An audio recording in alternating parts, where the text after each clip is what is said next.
Professor Kathleen Scherf. She's coming from the Thompson Rivers University in Canada, and she's actually doing research here in the Raval. Okay. She teaches communication in the tourism degree in Canada. So she's going to share with us all her knowledge about culture, creative tourism, experiences, and all these topics that we are including also in new trends of tourism. Thanks, Kathleen. Thanks. Yeah. Well, thanks for having me, everyone. I recall when I taught in this class last year for Francesc that there is another screen there. Okay, good. But there's no one I can't see, right? Good, okay. Because I got my eye on all of you. Delighted to be here, and I'm really happy to talk to a group of senior undergrads. It is not easy getting through a 4-year degree, as you know, and it's something really worth celebrating that, that you are now so very close. So congrats to you all. Could I just, by a show of hands, show me people who are from Barcelona? Okay, about a quarter. Okay, how many people from Spain but not Barcelona? Okay, how many people from Europe? Okay, good. Any people from North America? Any Canadians? Yay!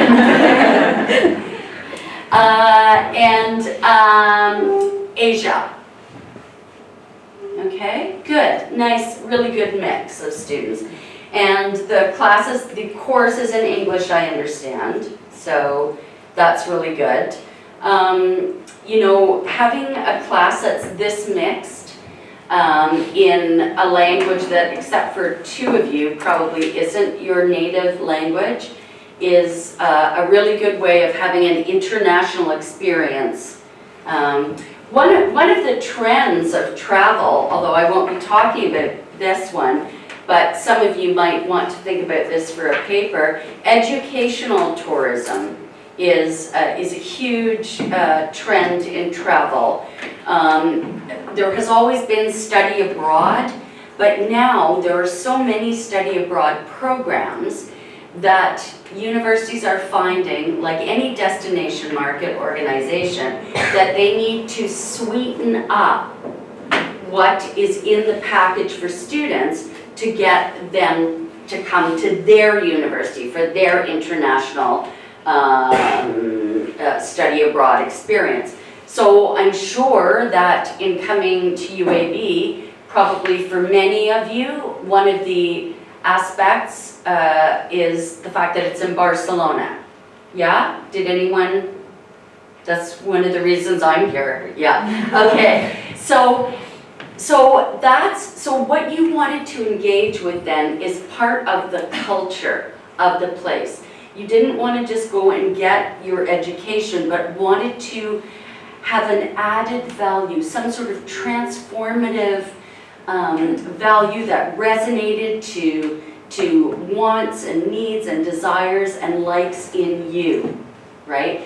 Because for over half of the time that you're on your study abroad experience, you're not in the classroom, right? You want to live the life. You want to live the everyday life of what happens in wherever you're going.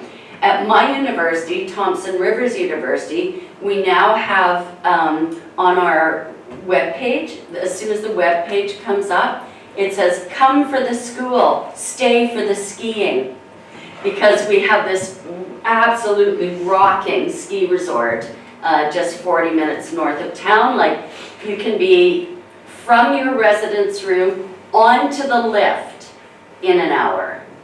So you can go between classes. So just to let you know that that is an emerging trend, since we are now in the section of this course where you're talking about trends in tourism, new trends. Educational tourism, with the added value of an engagement in the cultural life of the destination. Universities are having to think like DMOs because there's such a scramble to get universities, to get students, international students, to your university. Because that is actually one of the markers of quality for universities. Universities are assessed on how many international students they have because that contributes to how they are assessed as internationally recognized universities. Little fact. Okay, so what I'm here to talk about today, in the context of the trends, modern, new, the flow of trends in tourism, is the movement from rather traditional cultural tourism through experiential tourism and finally to creative tourism, where we are just about right now. So this is a movement of probably 30 years, 40 years, but we are right at the edge of it now, and there are some questions about where we're going to go next, so maybe we can talk a little bit about those at the end. Now, my email is there on the screen, kath@tru.ca, and I'm very, like I always have my iPhone on me. I in fact have 2 iPhones, a Spanish one and a Canadian one. So I respond very quickly. So please don't hesitate. If you have questions, things that probably some things I say won't be exactly clear. Maybe I went too fast, maybe I'm just too Canadian, maybe I sound a bit like Neil Young, you know, maybe it's just, maybe just the idiom is not working right for you. Just email me and I will clear anything up. If you also, it's another good reason to email me is if you want some resources, some suggestions about resources in these areas. I mention a bunch of scholars here, but I have, as you can imagine, a list of many, many more. So if you are, do you do a senior project? Do they do a senior project, or a small thesis, or? Small activities. Okay, yeah. If one of those activities, if you need resources for it, and it's somewhere around my area, I'm kind of on the artsy side of things, then get hold of me and I can share all my resources with you. I'm really happy to do so. Oh, I have this thing. Okay, so from cultural to creative tourism. That's the route we're going on right now. Now, when people talk about cultural tourism, and lots of people do, it's important to kind of figure out what we're talking about. That's my suggestion with you. Whenever you're writing an essay or you're critically evaluating someone's piece of writing that you've been assigned, try to ensure that the definitions of the important terms used in that piece of writing are there. When you're writing, don't use a word like culture without trying to assign some sort of definition. Because when you're writing, you're actually trying to control the reader's mind. And that's not a bad thing. You want the reader to understand exactly what you mean. So don't leave words hanging out there that the reader can define differently, right? That's no good. Make sure you lock down the meaning. So that's what I'm doing with you right now. So before we talk about cultural tourism, we're going to talk about culture. And there are literally thousands of definitions of culture. But a good one, Matsumoto in 1996. Now, do you want me to leave this? You could copy this if you want, and then they'll have all the references instead of trying to scribble it down. Yeah. Matsumoto in 1996 tried to come up with a general enough definition that would do not just for cultural tourism, but for people working in anthropology, sociology, in kind of social sciences. What do we mean by culture? So it's attitudes. It's a set of attitudes, values, beliefs, behaviors shared by a group of people, so that group of people are linked by those shared sets of values, attitudes, beliefs, and behaviors. And it's true that each individual can relate to them differently, and I'll give you an example in a moment. But in general, this whole set of beliefs, values, etc. gets passed on to the next generation and was passed on to the current generation from the one before. So let's just we can take Catalan society for an example, since we're all living in it right now, whether we belong to it or not. Okay, attitudes, values, beliefs, and behaviors. Let's start with behaviors. It's totally okay to kiss people on both sides of the cheek. Right? Whether they're, no, that's not part of, yeah. I mean, that's part of the culture. You and I may feel, like the first time that happened to me, it was like, whoa. And then I learned the sides so that you don't crash doing it. And then I started when this is so bad, but when creepy older guys that I don't know wanted to do it, like, you know what, I'm not from here. I would just make sure I stuck out my hand to do that. And then once I know them, it's fine. But that is a behavior that is passed on through, and it only really happens maybe in Spain, I don't know. It does not happen in Canada. So I'm not exactly sure how large the group is that does that, but it's something that unites a group. Now, attitudes.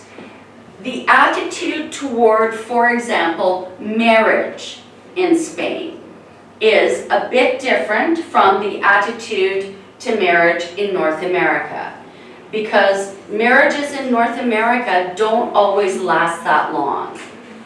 And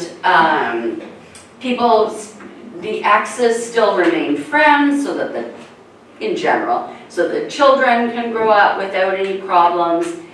That doesn't seem to be so huge a deal in Canada. In Spain, I see that marriages last a long time. People get married and they know they are married. And I think that has some tremendous advantages. It may not apply to everyone. Remember we said different people have their own individual views on this. The Catholic religion seems to be quite prevalent here in Barcelona, and I think that is a major belief and set of attitudes that is passed down from generation to generation. It doesn't mean that there aren't some lapsed Catholics or some people who have totally grown away from that, but it is generally held. School. As in most kind of developed places of the world, school is seen, education is seen as something that is part of the culture. Children are able to go to public schools if they can afford it. Their parents send them to private schools, but children go to school. So that's another part of this. Values and beliefs. Now, we find some splits in Catalan. My sense is that Catalonia and Spain perhaps welcomes immigrants, certainly by living or from doing my work in Raval. I can see the number of immigrants there. So So Spain is a place that takes that. There are other places in Europe that do not take immigrants. So that's part of the mindset. I see many gay couples, whether women or men, walking about hand in hand. So this is probably a relatively new cultural aspect that defines Barcelona. It's the same in Canada. Okay? I see that marijuana is legal if you smoke it in smoking clubs.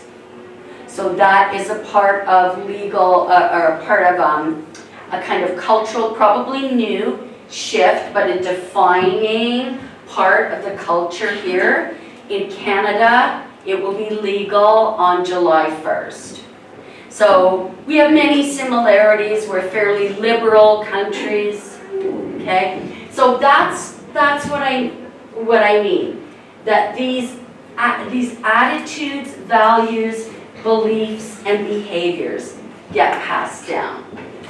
Now, another way, Spencer Oatley, about 10 years, 12 years later, says, culture is a fuzzy set of basic assumptions and values, orientations to life, beliefs, policies, procedures, and behavioral conventions that are shared by a group of people and that influence but do not determine each member's behavior and his/her interpretation of the meaning of other people's behavior. So this adds a layer. Spencer Oatley has noticed that in order for people to work well together in the culture, they both have to be able to understand the context of that culture. So you know that you're not in really big physical trouble if some guy comes up and starts kissing you on both cheeks.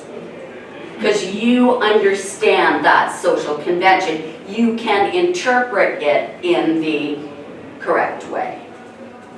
Okay? So that's, I'm starting out on our little journey together here. I'm starting out with that definition of culture. Now, I want to talk to you a bit about cultural heritage before we get right into cultural tourism, because this is very important, really important. UNESCO is the world organization that takes care of maintaining cultural heritage, both tangible and intangible, for the planet. So cultural heritage is important for you to understand, because as people working in the tourism field, one of the things you're going to be marketing, promoting, developing programs for, developing tours for, developing events on, is cultural heritage. So, it's the legacy of physical artifacts and intangible attributes of a group of or society that are inherited from past generations, maintained in the present, and bestowed for the future generations. Okay, can you give me an example in Barcelona of an artifact, a tangible heritage artifact? Sagrada Familia, for example. Exactly, that's exactly right. And when will that ever be finished? We don't know.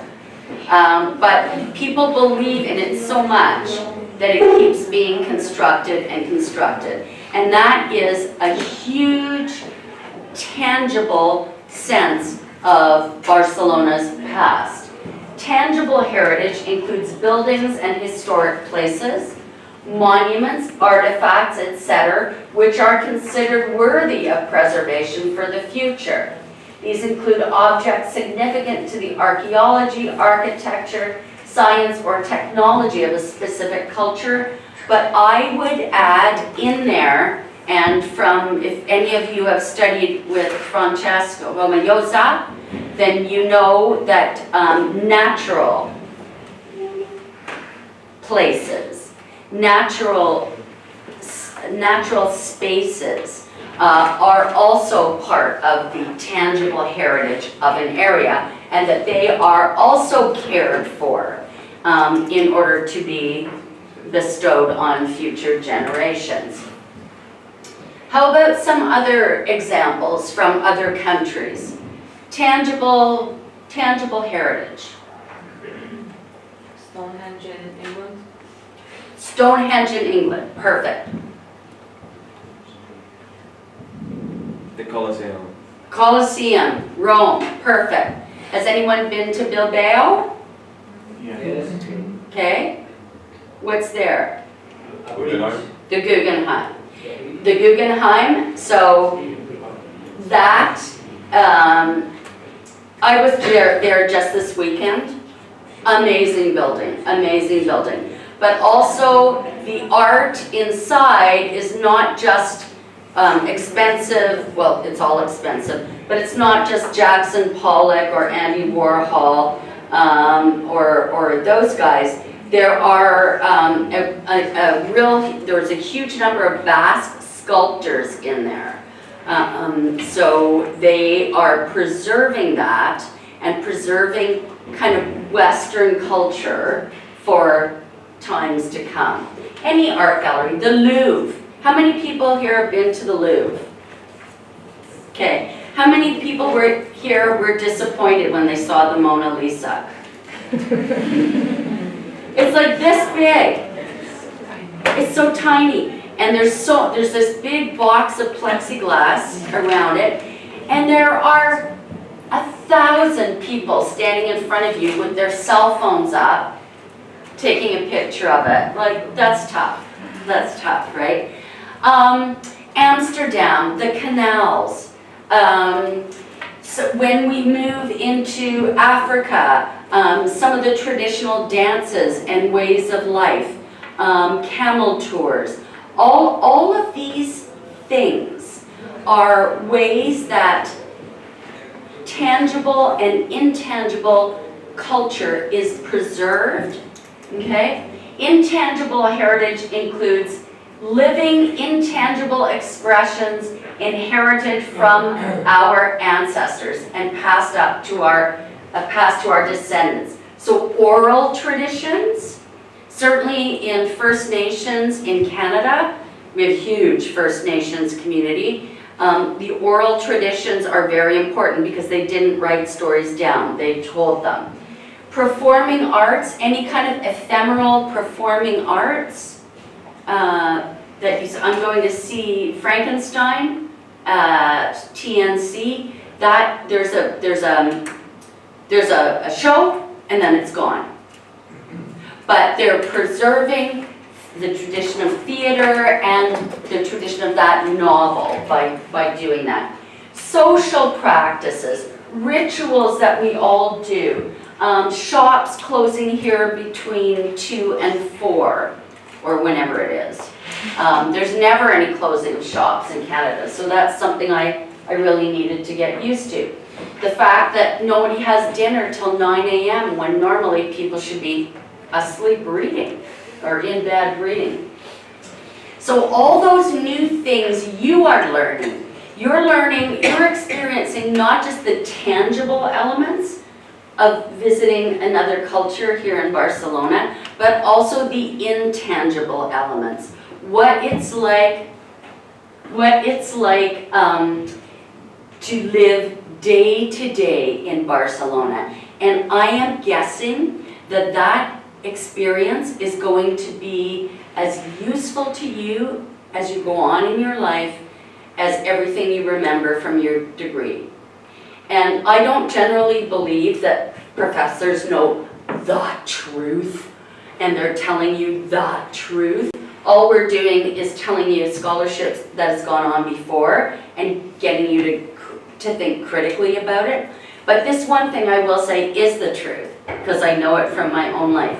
The experiences you are gathering, living this daily life in Barcelona, is going to forever transform you, and your ability to manage those is going to affect your life forever. So don't think, oh my God, if I'm not doing my schoolwork, I'm wasting my time. No, you're not. But still do your schoolwork. Okay, traditional craftsmanship, knowledge and techniques. This is going to become very important to you in just a little while in this lecture. So those are intangible elements. There is a tourism, you know how a lot of little towns that have gone broke because they were based in natural resources? Certainly this is a huge deal in Canada with forestry and mining kind of going down the tubes. So little towns are trying to turn to creativity to get some sort of industry going again. And not only in Canada, in southern Portugal, you know, the Algarve. So there's a project there where they are trying to make a tourist experience out of these traditional craftsmanship knowledge and techniques. Two I'll share with you. One is, there's like two little old ladies left in this village, way down in the Algarve, who know how to make lace, a certain kind of lace. So you can take a trip, you can go there and sit with them and learn how to make that lace and take something home that you made. You can also, this one is maybe a little less interesting, but it grabbed my attention. You know, they make salt down there. They harvest salt. And the way they harvest salt, I learned, is that, so the ocean crashes up on this smooth field of rock, and you get these devices, and you scrape the salt off, and then you put it through there's some process, some washing process and grinding it down process. So you can have a tourist experience doing that, and take your salt home with you. So tourism, as we're going to see right now, is trying to find ways to deal with cultural heritage. Now, an early definition of cultural tourism: visits by persons from outside the host community, motivated wholly or in part by interest in the historical, artistic, scientific, or lifestyle heritage offerings of a community, region, group, or institution. That's, for me, that just says it all about. It's a nice, simple, quick definition of cultural tourism. Does anyone have problems with that? Don't worry, you don't have, just because I like it doesn't mean you have to like it. But it does the job for right now. We can understand that's cultural tourism. Okay, so in 1990, a very important tourism scholar, John Ury, wrote a book that transformed the nature of how academics started to view tourism, and that then changed, like in a kind of trickle-down effect, how destination managers offered tourism. And this book was called The Tourist Gaze. And it's worth knowing about, even if you just read the first chapter, it's really good. It's really important knowing about. Now, Ury defined this difference between locals and the tourists.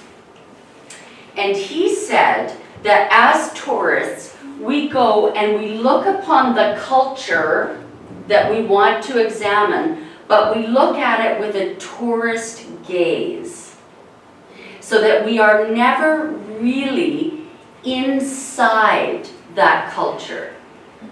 We look at it with a tourist gaze. And you can certainly see in the more traditional aspects of mass tourism how this happens.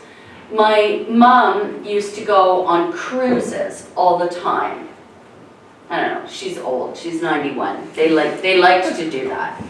So they would get on this cruise, and I'm like, Mom, it's not an authentic experience. You're just, because I was younger then, you know, and thought everything should be my way. You'll get over that, don't worry. So I'm like, Mom, it's not authentic. You're just with a bunch of other old Germans, ew, on this trip, and they're gonna be loud. And she's like, 9, we stop and we get off, and they do these excursions. And I asked her to tell me the excursions, and it was totally Uri tourist gaze. Like, you watch, and even she felt uncomfortable about it.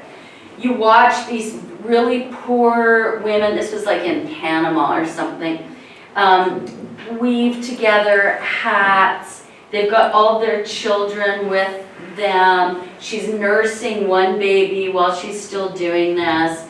And you know she's only going to get a few cents for that hat when she sells it.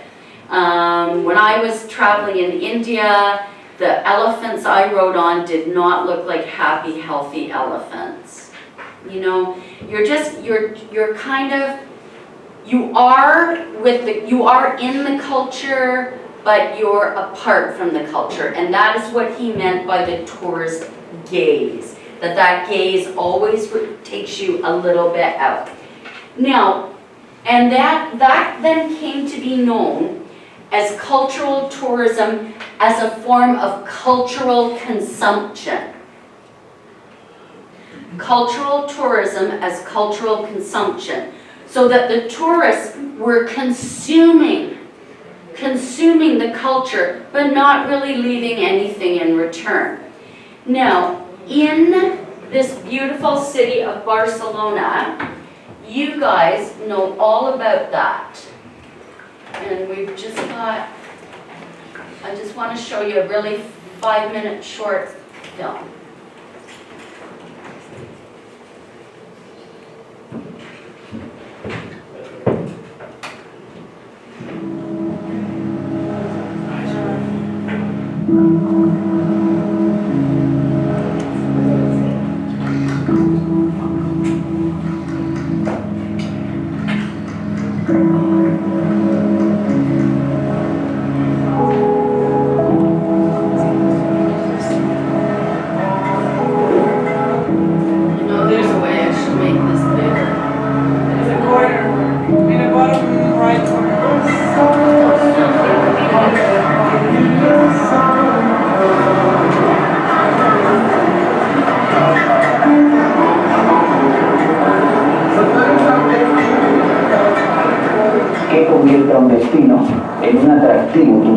Una suerte de conjunción de ingredientes donde se mezcla la historia, el componente histórico, donde se mezcla el componente más moderno o actual, donde se mezcla también el componente de la tranquilidad, el sosiego, la comodidad, buenas instalaciones hoteleras y buena comida.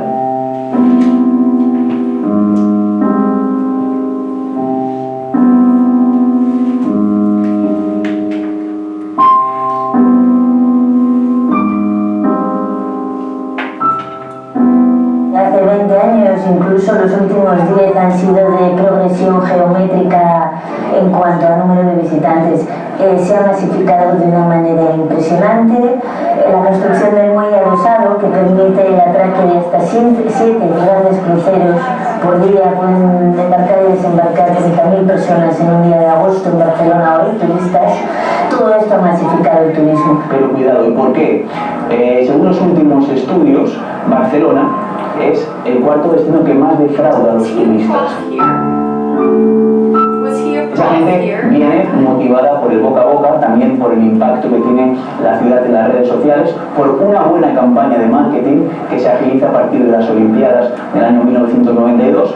Llegan y encuentran una serie de enclaves interesantes, por supuesto, pero masificados.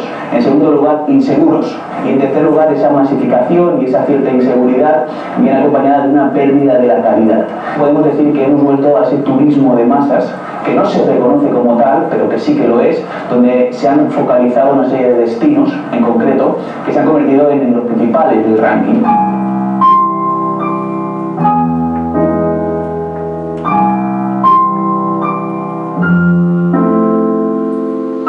Generado por una facilidad seguridad económica a la hora de adquirir billetes. Las líneas aéreas low cost, por supuesto, son el principal elemento que lo justifica, y también por una cultura mucho más globalizada que lo que quiere en sus espacios de ocio es poder conocer otros lugares.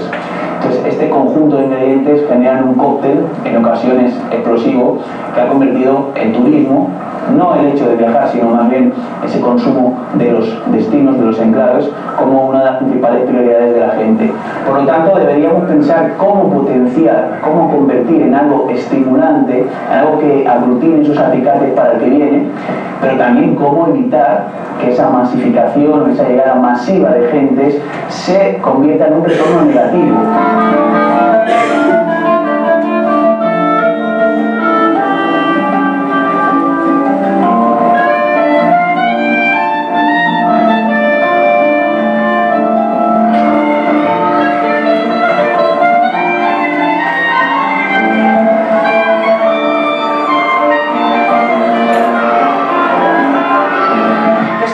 De nova realitat a la ciutat s'està escampant. Vull dir, hem perdut les Rambles, hem perdut el mercat de la Boqueria, ja no pots anar a comprar, ja no pots anar a donar una passejada per les Rambles i trobar algú i fer petar la xerrada.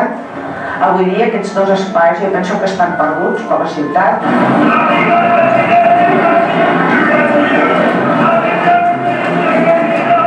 Ara, amb la nova inauguració de l'espai museístic del Born, es preveu també una massificació de la privatització de l'espai públic, per tant, més terrasses, més soroll, més invasió, perquè ja no és el visitant que està interessat a com es viu a Barcelona, sinó és anar de botiga en botiga, consumir constantment. I la veritat, això és una pressió que els veïns l'estem ja patint i crea crispació.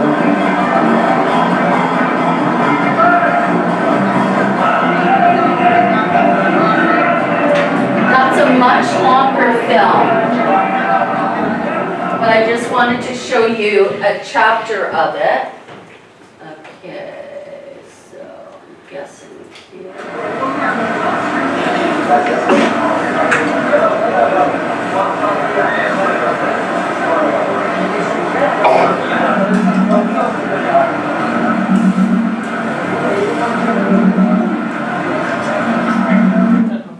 There. Oh, how do you like that? All right. So, you can see this is happening to your own city. You probably don't need to see that film to realize how Barcelona is being consumed. You just have to get on the bus from the top of Carmel, wanting to come back down and see everybody get on to the bus at Parc Güell. And nobody else, no other residents of Barcelona can get on the bus as it makes its way down to the Lesseps subway station where all those tourists are going. So right away you can see that there's not enough infrastructure to handle yet. Now Barcelona has a new strategic plan to 2020 for tourism, and we'll talk a little bit about that. Now, I want to start moving us to the creative turn in tourism, because cultural tourism gets better, okay? Once it became evident that sustainability, and you would have of course studied this already with Francesc, sustainability was becoming an argument not only in natural places, but also within cities, and Barcelona is not the only one. Venice is another really good example. Once people became aware of that, and once the impact of a very important article hit, we saw a movement away from consuming cultural heritage in that way. So, this is something that you need to be aware of in tourism. Joseph Pine and James Gilmore's article, Welcome to the Experience Economy, Harvard Business Review, 1998. Don't even think of finishing your tourism degree without reading that. It was absolutely pivotal in the tourism industry and in many other industries, as we'll see. Now they began, and it's an article, like it's not a book. They point out, as many other scholars do before, that the epoch of humankind has had at first an agrarian economy. Hunter-gatherer, subsistence, right? Getting food, getting shelter, getting warmth, doing that. That's what the economy was all about. I will trade you some of my turnips if you give me some firewood. Yeah, like that. Now, and that went on for a fairly long time. A fairly long time. Don't forget feudal and serf relationships well into the 1600s. Then the industrial economy started going. In El Rabat, that started when textiles were starting to be made there, and also when La Rambla was being redesigned as the great street of the city. A lot of the machinery used to make that great street of the city was in factories around the kind of the southern part of Rabat. But it happened in England with the Industrial Revolution, where we realized that things could be manufactured in bulk, and these could be sold, and these could make move us from hunter-gatherer tool makers to having these things that we didn't need to make. We could buy glasses instead of having clay tumblers, for example. So the industrial economy.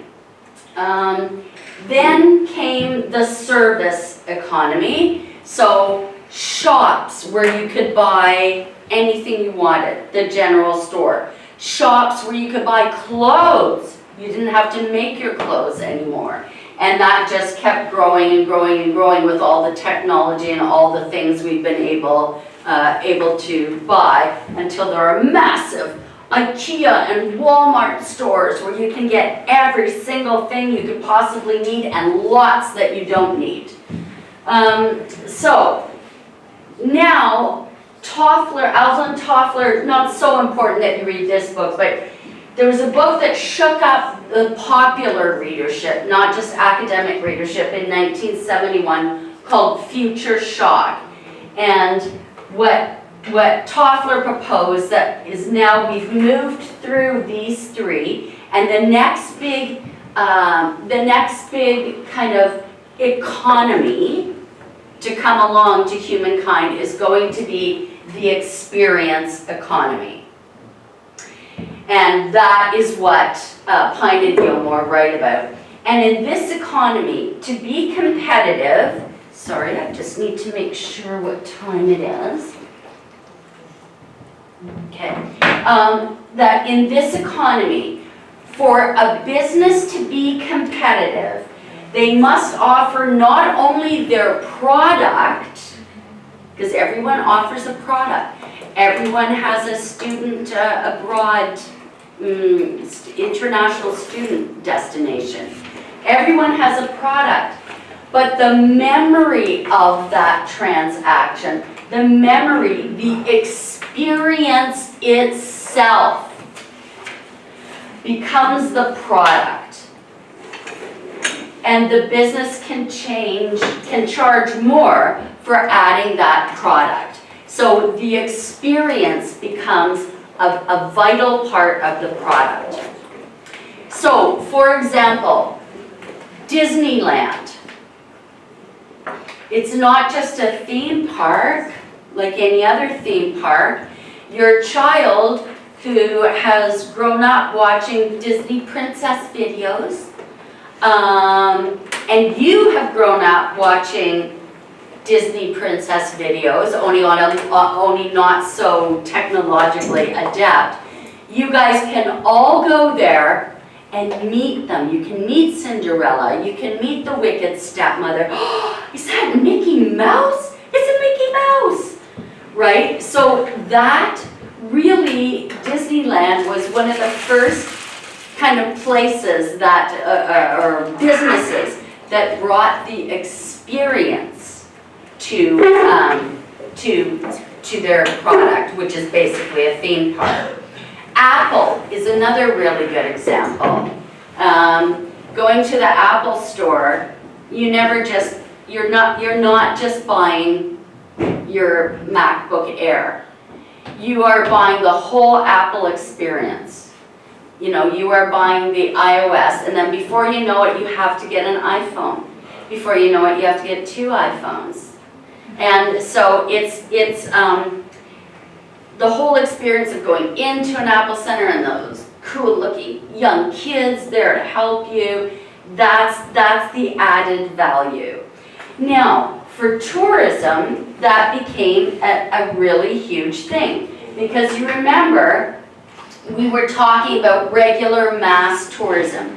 Now, people did go to places to experience a certain place, but experience, we have to kind of put in question marks, because taking a bus trip from Barcelona to Rome with a bunch of elderly people and driving around the roads of Rome and eating together at restaurants that are chosen for you and having meals that are pre-chosen and being herded through some museums and the Vatican and then driving home is maybe not really what we now mean about experiencing Rome. So it signaled a movement away from mass tourism. People, the hallmarks of an experiential tourism visit. It's more personalized than mass travel, okay? Now, you want to do surfing lessons in San Sebastian? Sure, we can arrange that on your Spanish trip, right? This is your service provider saying things. First, that's how it started. Now, more than anything is that people, the experiential traveler, wants an authentic experience. That's a problematic word, and we're going to talk about it in a minute. They want to be immersed in the culture. They want to take the buses. They want to take the subway. They want to shop in the local markets. They want to go to the green markets. They want to go down to Alcant's market down by the Diceni. Yeah, I went down there. The Art Bartower. This is a Mercat de los Encantes. Right, right. Yeah, I went down there and picked up a few things. So, but it was more just like the experience. So that's what they want to see. That's what they want to really connect. They want to meet people who are from here. I've made a wonderful friend in my time that I've been coming here named Montserrat. And she and I always hang out and always WhatsApp across the ocean. So connecting with people, connecting with personal values. What is important to me? I like being in a liberal place. Maybe that's why I like Barcelona more than Madrid. I don't know. And in some way, experiential travelers want to be transformed by their experience. They want to take something back with them, whether it's having met a person, whether it's having learned a little bit of the language, whether it's learned something about the history, about the political situation. That would be very interesting here right now. Whether they've learned to cook something. They want to be different when they return home. And usually this is also related to demographics, because travelers, experiential travelers, are now the generation that has money and their kids are grown up and they have leisure time. Okay, so they're not so worried about getting through check. We've done this on the trip. They want to experience the trip. Now, the key word here is authentic. They want an authentic experience. I have a question for you. Having lived in Barcelona now for a bit, which would you say is a more authentic old Barcelona city experience? The Gothic district or El Raval?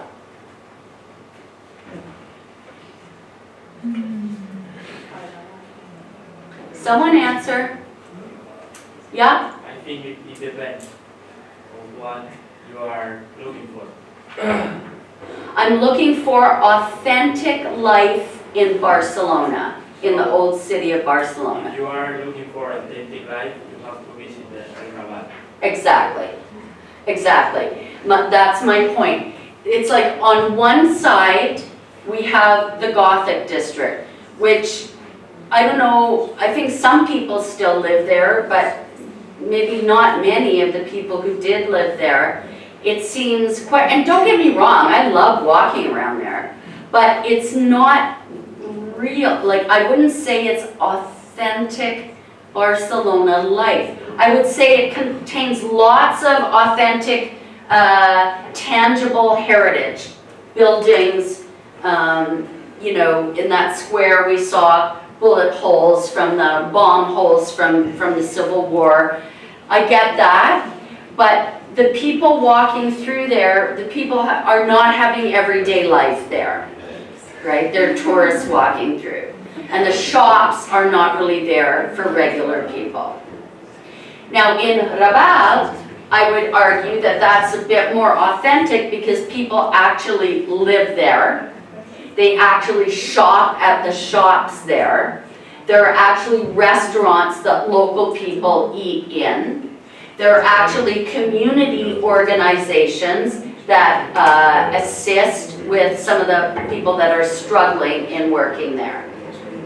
So this idea of staged authenticity is one that you are going to need to struggle with as people working in the tourism field. Of course, you are going to have to put on some staged authenticity. But realize that more and more, your customers, the people you're designing tourism experiences for, do not want staged. They want things to be as authentic as possible. Those are the hallmarks of an experiential traveler. Now, I learned that you talked a little bit about travel vloggers and travel vloggers, and I cannot even tell you how important this is. As someone who works and teaches students just like you in Canada, communication in tourism, bloggers and vloggers are gigantically important for various reasons. First, they get the message out for destinations. They are invited there for free, and if they like it, they will write a good review. If they are very popular bloggers, and I'm sure you've looked at a list of them, that's even better, because the more people that follow them, the more your word about your destination is going to go out. Secondly, they are an integral part of the business plan of any destination organization which is hoping to get off the ground. It's a symbiotic relationship. It's very difficult now to communicate, to promote your destination unless you have bloggers and vloggers going there. Because the old system of magazine articles, who does that anymore? People, even people my age, I do this. So that's a really important part, just to emphasize what you were discussing earlier. Now, this woman, Eliana Gilando, talked a little bit about experiential travelers. So they want to refine a relationship to space and place. They don't just want to go into a space, the space of Barcelona. They want to get the sense of the place of Barcelona. They don't have a checklist, they just want to immerse. They want depth of adventure. So rather than a horizontal skimming over, say, taking the tourist bus through Barcelona, they want to have a deep adventure in Barcelona, like, I don't know, going to a club one night or living in Rabat for a couple of months, like that. It should leave some kind of imprint on them for the rest of their lives. Just like UAB International hopes that your experience at UAB will leave you with a fingerprint all of your life. A UAB fingerprint all of your life. They want to develop relationships here, learn the language, engage in the community, speak intelligently about the place. They want to go to all the local markets. And this, I think, is a more sustainable way of engaging in tourism so that infrastructure can get used, but you really have to worry about, like, buses, are there enough, for example. And this is much more valuable to both resident and visitor as it creates a kind of cross-understanding. So let's, now if I could just have your attention for another 15 minutes or so. Stay with me, everybody. Now we're going to move, so that was experiential tourism. Okay, moved away from cultural, where you're engaging with the tourist gaze, to the experiential, where you're more involved. Now, we're moving to creative tourism.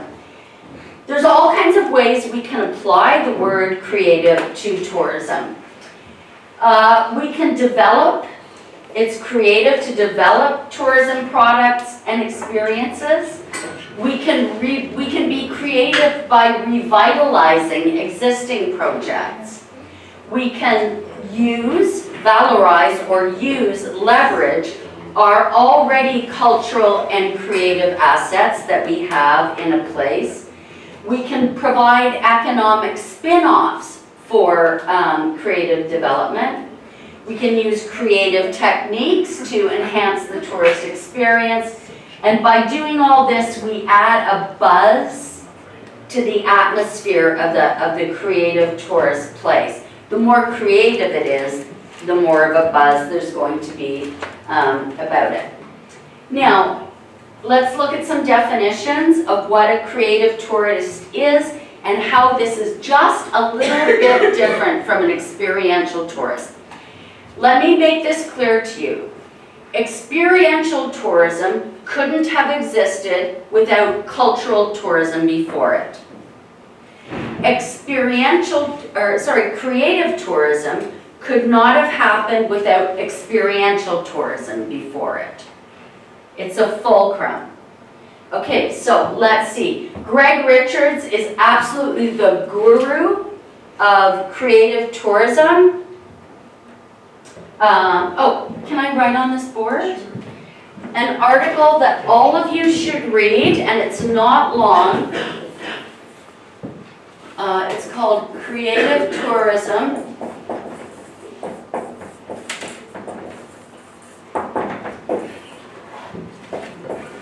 The State of the Art.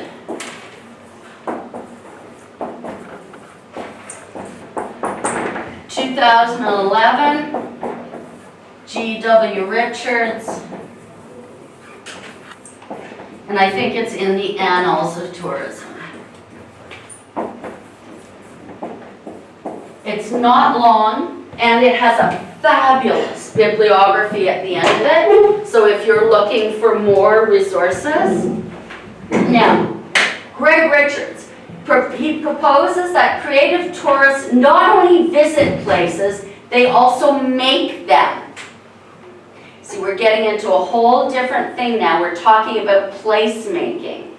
They also make them, and the point of creative tourism should be to ensure that co-makership happens through an exchange of skills and knowledge with those who are visited. He's kicking it up a notch.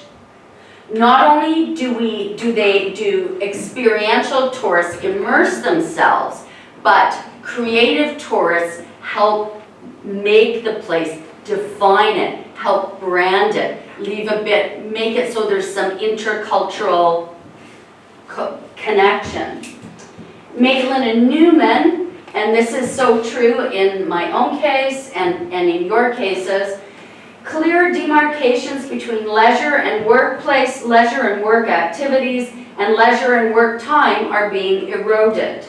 And with them, the delineation between hosts and visitors, touristic and non-touristic activities. I always thought I'm a tourist in Barcelona until Francesc told me, kind of, you're a working tourist. And then that was before I read Maitland and Newman, and I thought, that's exactly it. Because I'm doing my work. I'm on sabbatical from my university, and I'm teaching here and researching here. So I'm doing work, but I'm doing it here, where I want to be, where I love, where I want to hang out, where I want to be with the everyday life that's going on.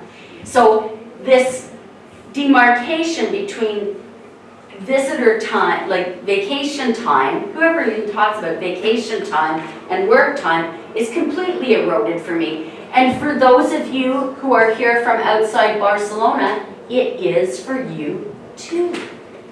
And more schools that realize that in their marketing for international students, the more they realize they can create a creative experience for the students besides what happens in the classroom, the more students they're going to get.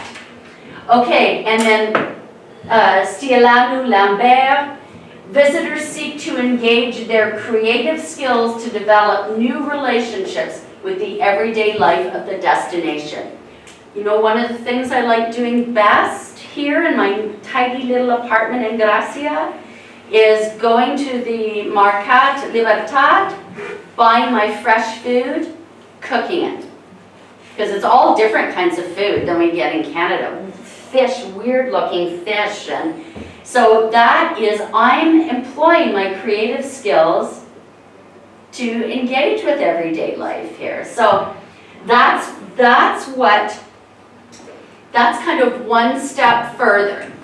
Now, I think I'm not going to have time to show you every single one of these examples, but I'm hoping but I will leave you this PowerPoint. Yeah, we'll share with them. And I'm hoping this is the one. Yeah.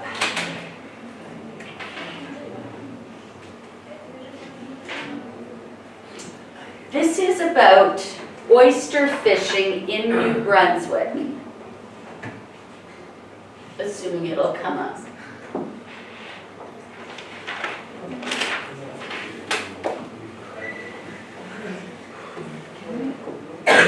Is it clouds?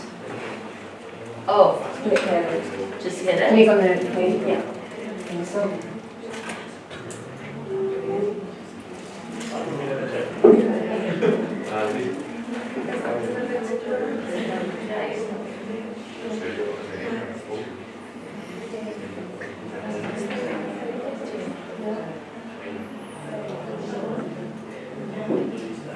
I don't want Ireland, dude.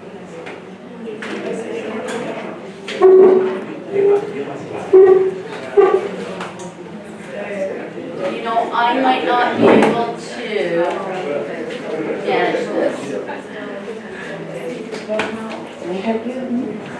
Well, I'm also just worried about time, so we'll skip these. Yeah, good to share with you. Yeah.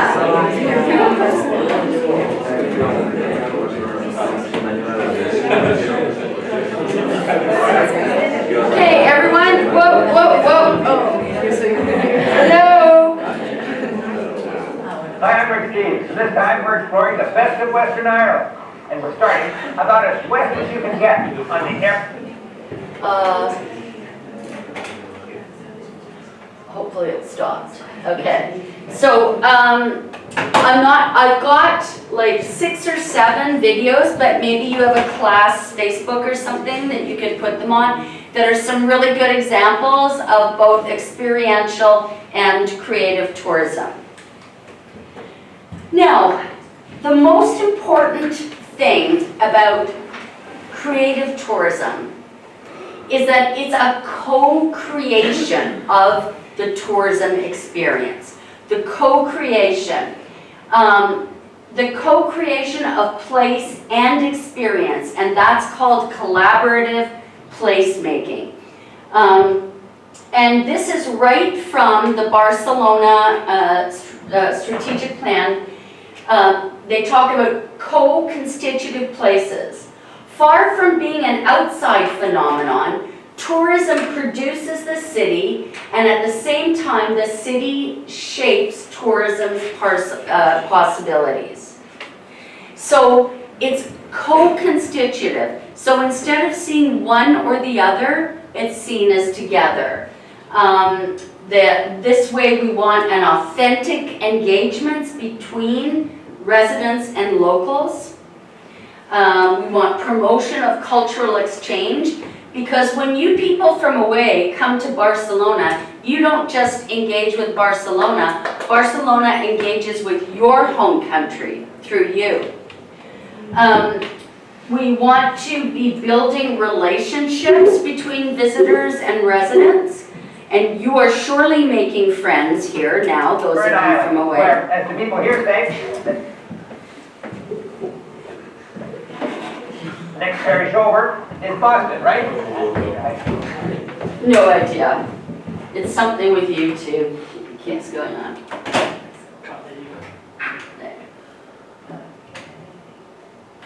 Thank you. Whoa, she's amazing.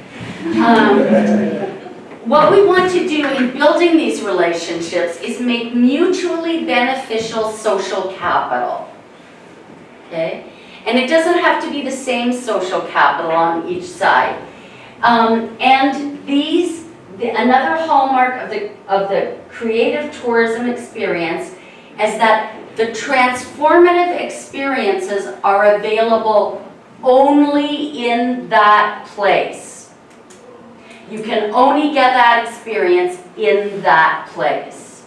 Okay? And that, of course, is a huge USP for people designing destinations. I mean, that's a unique selling point, that you can only get it there. Now, sometimes experiential and creative tourism seem the same, and that's all right, don't worry. Think about this first one. When I think about experiential travel, I think about volunteering to take a bunch of local kids in Nigeria on their first scout camp just outside Lagos. Creative or experiential? Is he just immersing, or is there a genuine co-creation? Co-creation, absolutely. They are building social capital. He is really enjoying being able to do this for these boys. The boys are really happy to go. I think about going out with friends in Vienna to cut fresh Christmas trees in the country and to stop on the way home at a beautiful wine cellar to eat local delicacies and drink local wine. Experiential. There's nothing creative. They didn't leave anything behind in that one. I'm just gonna skip. Now, this one I really like. In this one, 2 guys are in central Vietnam, and they stumble upon, in this little village, a wedding party. And so, before they knew it, they had a few beers and they were partying with this wedding party, and they got up on stage to sing a Vietnamese love song. Okay, so they were awful. But everybody thought in their little trip, the boys that went on the trip, that that was the most memorable experience they had. Certainly it's experiential, but I would argue it's also creative. Why do you think that? What could possibly be there for the people on the other side? Something different. Totally different. These three American guys who are in this tiny, tiny village in South Vietnam doing all the traditional things to get married, and these three drunken American guys stumble in, having a riot with your family, kissing your mom, getting up dancing with everyone, getting up singing a song. I guarantee you they will never forget that. And there will be many, many, many stories down the line about, remember the wedding day? So, you know, in that way, this kind of, this creating of social capital, co-creating can come. Now, what I want to end up with here is that creative tourism is all about tourism and different place-making strategies. There's a lot about creative place-making. So it's generally meant to be understood as the use of arts and culture by diverse partners, so that includes the visitors, to strategically shape the physical and social character of a place. And place-making is generally involved tightly with development, like economic development for either a city, town, village, region, and improve the physical quality. So it's helpful when the creative person, the creative process, the creative product, and the creative environment is in a tourism destination, because then you will have a much better ability to make creative tourism experiences. And if you see some of those short videos, you'll see good examples. Now, I just want to take you back 1 minute to mass reproduction, serial mass reproduction of culture. When we have mass cultural tourism, nothing new gets done, right? We keep going to see Sagrada Familia over and over and over again. More and more and more and more people try to choke through La Bucaria.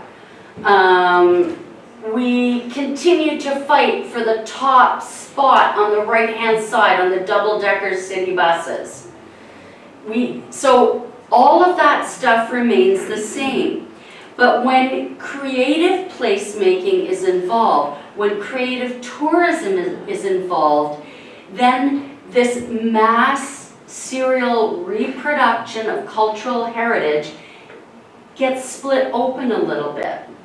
For example, you can take a Bollywood dancing class in El Rabal by a woman who's actually a Pakistani woman but was born in England and has lived in Raval for a long time, and she's giving those.